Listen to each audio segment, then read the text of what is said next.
Hello, people of the Syndicate. My name is Jeremy. And my name is Kevin. And today we're going to be talking about watermelon. One of the juiciest snacks you can get out there. Especially during the summer time that we have going on here. Very warm outside. In Maryland, remember the gentle soul's melting heat. For you devoted fans, you remember our olden days. In that last video. But have you ever stopped to think about watermelons? Like the concept of watermelon. Like, they're wild, aren't they? They're 70% water. That's absurd. Right, Jeremy? Absolutely. I mean, I wanted to eat fruit, not drink it. If I wanted to drink it, I would get no pulp orange juice, Jeremy. Okay, pulp orange juice is much better than no pulp, but we're not going to have this conversation. Debate this in the comments, all 31 of you. Thank you. I mean, think about watermelon. Picture watermelon in your head. Sweet succulent, out to kill your entire family. Watermelon. Wait, that might be me. Kevin, you are a watermelon. How did you know? Did Pickle Joe tell you? Don't slap me, please. My dad already slaps me. Since we're talking about watermelons, Watermelons! it's on to An aquatic animal that could live 70% in watermelons, known as the blobfish. And it has the face of Jeremy and my 5th grade teacher. It looks absolutely disheveled. Picture Nicolas Cage photoshopped onto the worst thing you can imagine and melt that. and then remove Nicolas Cage's face. I don't know. I mean, you might as well Photoshop Nicolas Cage onto it. He's Nicolas Cage. Put his face on anything. As say the internet, the blobfish is literally known as the one of the most disgusting and hideous looking aquatic animals. In the water, looks about like a balloon that really shouldn't be existing. It kind of ripples and jiggles uncomfortably. Sort of like Santa when he's drunk. I mean, have you ever seen Santa's bowl full of jelly jiggle? It's almost hypnotic. Mesmerizing in a way. He has a secret reindeer named Jiggle, so it's Santa's Jiggle. he gets on his Jiggle and He gets jiggly with it. Getting jiggly with it now, are you? Mrs. Claus is jealous of Jiggle, the reindeer. You see, Mrs. Claus never gets any anymore because Santa is just always in jiggles. There's nothing she can do. She just can't compete with that jiggly mass of reindeer man thing. I've met Jiggles. He's very attractive. Anyway, back to the topic at hand. You know, the jiggly fish. Jiggler fish. Jiggly puff fish thing. Oh, do you want me to lick you? No, please don't. I'm gonna lick Jeremy, guys. Like if you want me to lick Jeremy. Please don't. We're gonna get a ton of likes on this video. Or no one's gonna care. They all want you to be licked. You know that, right? Anyway. I mean, who doesn't want to lick Jeremy? I mean, look at him. You can't, but try. Speaking of fish and aquatic animals, one pond dweller, known as the lesser water boat. The lesser water boat. What's notable about it is that it makes a sound louder than a motorboat engine. And almost as loud as the loudest animal on the planet. Me. Or the blue whale also taking the lead for the largest animal on the planet. No, that's our 5th grade teacher. Yet the lesser water boatman won't be taking any leads in the size of it. So the lesser water boatman is about the size of your thumb. But the noise it makes, as I mentioned, is louder than a motorboat engine. And the way that it makes this astonishing noise is by rubbing its dick along its abdomen. Truly fascinating ability. Don't you wish you had that sort of dick power, Jeremy? No. I wish I did. Imagine the amount of Halloween candies I'd get just from the amount of scares. I mean, I just walk up to people dressed in my birthday suit. Just starting to make a noise. Very loud. Welcome to the world of Jeremy and Mike and Kevin Incorporated, where we start to debate whether you want to rub your creams along your abdomen for views. That's great. This is ASMR 2.0. And we definitely don't buy people. That's not what we do. We don't buy people. I don't know where you heard that, but we don't buy people. I promise, we don't. So, I mean, have you ever seen one? You should look it up. Look it up. I'm telling you now. Put a link in the description. It literally just looks like a water bug. So now we bring our story to the surface of Ireland. We talk about St. Patrick. You know, from that St. Patrick Day.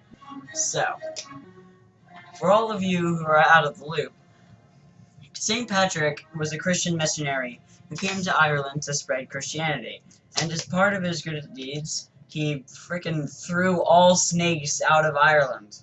Yeah. If any of you watch from Scotland, how are you listening to this? You're probably drunk. Oh, it's Ireland, remember. Same thing. So, imagine the amount of labor that St. Patrick would have had to go through in order to throw all the fucking snakes out of fucking Ireland in fucking water. It's like, I mean, he probably had an assistant. His assistant was probably named Brennan, you know, because all assistants are named Brennan. Right, Brennan? It's true, Brennan. By the way, Brennan's last name is Lebowski. It's always Lebowski. Brennan, you're fired. That's a company inside joke. Get out, it's not for your ears. We don't like you. Such a raccoon. Please don't touch a raccoon. We like your views. Anyway. A bunch of money. We don't buy people. We don't buy people. We buy snakes that buy people. The snakes don't buy people. I know a snake who knows a guy. Who knows St. Patrick. Who knows Patrick Star. Who knows Squidward who knows a snake. Okay? Okay. This is a very intense part to be talking about Squidward. He's a very important masculine character as SpongeBob.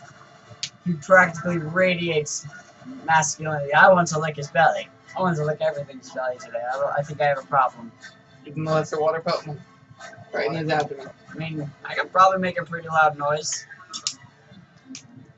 So, back to Brennan. Because this content is now age restricted. Thank you.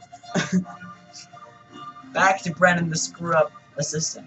Imagine the labor that he and St. Patrick would have had to do. It's like a freaking snake bit me 50 times in the arm. I'll just throw it in the ocean. Yeah, but back then Ireland was a small piece of me. So you could just like turn it upside down and shake all the shakes out. You can snake all the shakes out, people. Like, I picture Brennan making a slight snake noise, and St. Patrick going like, "What the f was that, Brennan? Was that a snake? Are you a snake, Brennan?" Like, no, no, no, no. And then just St. Patrick drowns Brennan in the water. Brennan's fired.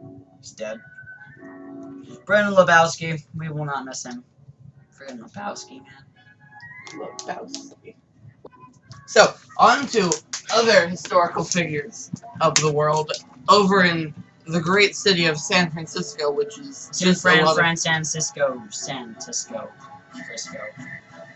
hills. A lot of hills, a lot of buildings, and a heck of a lot of pigeon.